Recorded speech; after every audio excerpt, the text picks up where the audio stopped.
rested. I had like a Sabbath year, as it were, and I was still working and doing things, but it was a very different season of my life compared to a lot of the entrepreneur years beforehand, the years of hustle.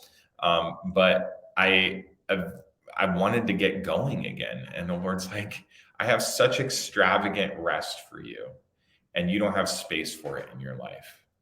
And I needed him to just really slow me down so I could evaluate, what does extravagant rest look like? And I think that's a question we should all ask. For If sure. that's the invitation, what Yeah. does rest look like in Mm. our life? That's so incredible. I love those two words specifically together. I don't think I've ever heard it phrased or coined that way.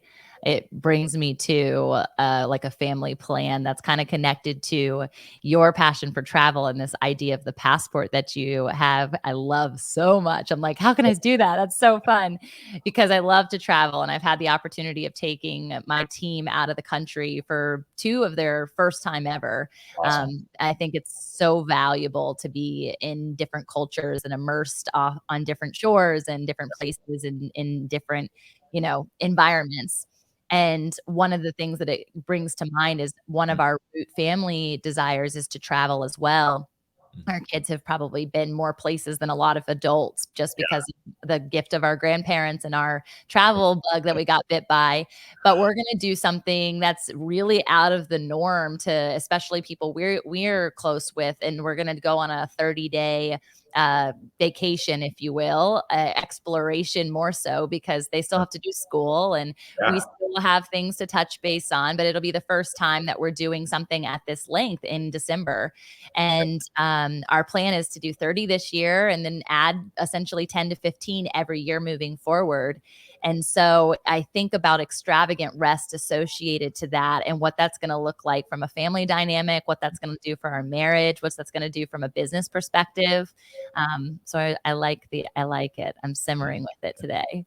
Well, I can encourage you in that pursuit. My wife and I, we love to travel. We always have as well. And we've taken our kids on some trips. But then this last year, actually, we went a little step further. We sold our house, downsized dramatically, and we lived this summer in South Africa. And See? uh, Yes, Jonathan, you get it. we lived there for 2 months with our kids, and it was an amazing experience. It truly was. Next year, we're going to be living in Thailand.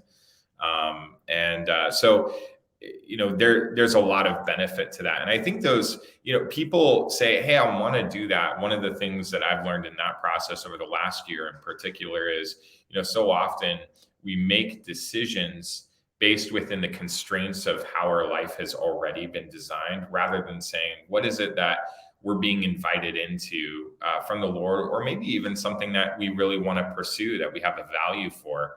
And how do I design for that and make the decisions to get there? And so it takes some time and it takes a little bit of sacrifice potentially, but it's well worth it. And we're already seeing the fruit of that so quickly, and we can't wait to see more. Oh my goodness, I love it. I'm like, oh my gosh, I want to hug you. I'm like, see, we're not the only crazy ones. We're actually normal. I think the societal structure is kind of what's crazy because that's what you're saying. Like we stick in these confines. One of the Yeah. biggest elements, especially when you have kids associated to that, is like, well, they have school. And we had a really like out the gate discussion about what does that look like for us and our kids, and what does school really mean connected to what we want them to have as an experience and an outcome for their childhood. And so we've chosen a school that allows us and is open to that. Like, most schools are like, if you miss more than 10 days, you're not moving on to the next grade. And we're like, well, that's not an option. Let me Yeah. tell you about our family and how we operate and what we want to bring to the school. So our kiddos now get to have like their own video, experiences, their photography experiences that are infused into the classroom as a part of the curriculum that they're doing. And Yeah. so it's like thinking outside of the box and how can that open the eyes and the minds of the kids that they're connected to, just as when we're connected to Jesus in the way that we are, we get so passionate and excited to share how Jesus affected our lives and how and what he looks like and feels like and speaks to us. There needs to be that same fervor in all of these other realms of life. Yeah, it's totally true. There's so much excitement and adventure awaiting us, and I really do feel like we're just sitting back, waiting for it to happen, or waiting for some event to occur for us to get there. And there's just always an invitation. There's always an invitation to getting there. There's actually a passage, I really love this passage in Hebrews when it says that we have so great a weight, or so great a pardon me, just slip of the tongue.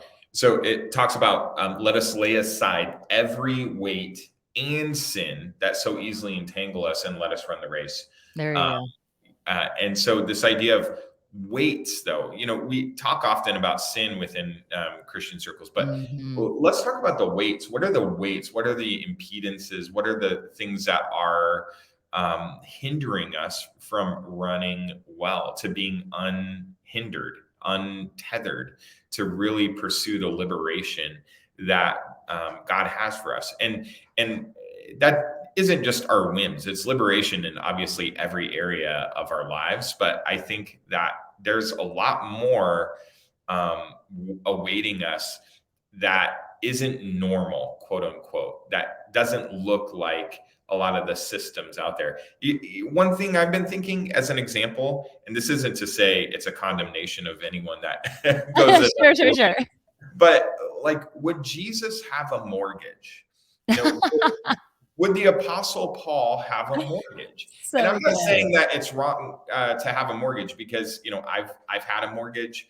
I really appreciated and love and value hospitality. Our family loves to host people, so we've done that, and there's a big value for that in Scripture.